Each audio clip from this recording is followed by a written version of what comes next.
और इस बयान पर माफ़ी मांगना चाहिए कि हमने गुस्सा में बयान दे दिया, हम अपने बयान को वापस लेते हैं। तो वो कह रहे हैं कि नहीं, हमने जो बात कही है सही कहा है। जब वोट ही नहीं देते तो फिर काम क्यों करें हम उन लोगों का? अब तो सरकार को इस पर संज्ञान लेना चाहिए कि ऐसे एमपी अगर इस तरह की बात बोलेंगे तो ये तो देशद्रोह का मामला हो जाएगा ना। संविधान का कसम खाते हैं, कोई राग द्वेष से हम नहीं काम करेंगे, और राग द्वेष से काम कीजिएगा तो काम तो गड़बड़ा जाएगा ना। तो डिप्टी सीएम उतर गए उनके समर्थन में, कह रहे हैं प्राथमिकता के आधार पर आप काम करें, जो वोट ना देगा क्यों काम करेंगे उनका? और ठीक है, उतरे हैं तो उनके यहाँ वैसे ही लुच्चा लोग है, ये है लोग, तो क्या होगा। सुबह सुबह बीमा भारती पहुंच जाती है और कह रही है कि अब तो हम लड़े या हमारे पति, टिकट शाम तक तेजस्वी यादव दे देंगे। क्या कहेंगे इस पर? और सवाल है कि हमारे नेता को निर्णय लेना है, क्योंकि एमपी का चुनाव पूर्णिया से लड़ी थी और रुपौली की विधायिका भी रही हैं, उन्होंने त्यागपत्र दिया है, तो ये चुनाव हो रहा है, उनका हक बनता है। हमको लगता है कि पार्टी उन्हीं को देगी टिकट। सीपीआई तो कह रही है कि हम लोग मिल बैठ करके बात करेंगे, हमारा सीट है, तो फिर राजद उस पर क्यों? उसमें कोई बहस की बात नहीं है। जदयू तो अब सवाल खड़ा कर रही है, कह रही है आप लोग ही बीमा भारती को हरवा दिए। 3 दिन तेजस्वी यादव जो है पप्पू यादव से सांठगांठ कर लेते हैं और जितवाने में उन्हीं का हाथ है, पप्पू यादव का। जदयू के सांसद देवेश चंद्र ठाकुर के बयान के बाद देखिए सियासी घमासान मचा हुआ है।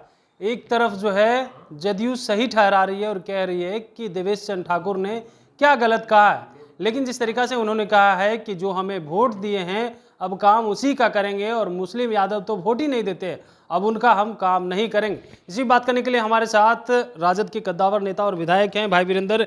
कैसे देख रहे हैं? उन्होंने तो कहा है कि यादव और मुस्लिम का अब तो काम नहीं करेंगे। शायद आपको जानकारी नहीं है, वो यादव, मुसलमान और कुशवाहा और अन्य जातियों को भी नाम लिया है। तो जो भी यानी पिछड़े जाति का नाम उन्होंने लिया? नहीं, पिछड़ी जाति का मैंने नहीं, कुशवाहा का भी नाम लिया है और भी कई जातियों का नाम लिया है कि उन लोगों ने हमको वोट नहीं दिया, इसलिए वो लोग हमारे पास आवे, चाय कराएं, नाश्ता कराएंगे और काम नहीं करेंगे। जो प्रतिनिधि जीत जाता है वो सबका प्रतिनिधि होता है। अगर हम मनेर का विधायक हैं तो मनेर का ही विधायक, मनेर विधानसभा क्षेत्र का ही विधायक बोले जाएंगे, है ना। वहाँ का कोई भी व्यक्ति अगर आएगा तो मैं उसका काम करूँगा, और जो दिया वोट, जो नहीं दिया, सबका हम प्रतिनिधि हो गए।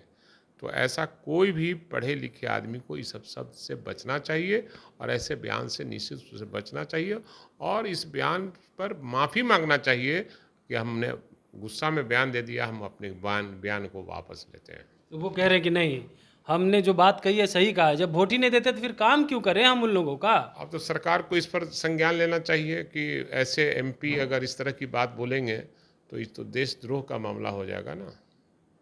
देशद्रोह का ना, संविधान का कसम खाते हैं, कोई राग द्वेष से हम नहीं काम करेंगे, और राग द्वेष से काम कीजिएगा तो काम तो गड़बड़ा जाएगा ना। अब तो डिप्टी सीएम उतर गए उनके समर्थन में, कह रहे हैं प्राथमिकता के आधार पर आप काम करें, जो वोट ना देगा क्यों काम करेंगे उनका? और ठीक है, उतरे हैं तो उनके यहाँ वैसे ही लुच्चा लोग है, ये है लोग, तो क्या होगा।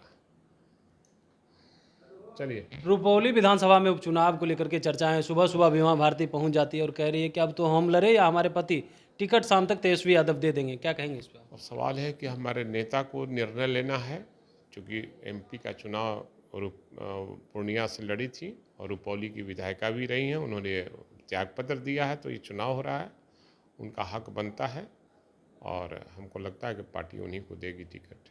सीपीआई तो कह रही है कि हम लोग मिल बैठ करके बात करेंगे, हमारा सीट है, तो फिर राजद उस पर क्यों? उसमें कोई बहस की बात नहीं है, बहस की बात नहीं होनी चाहिए।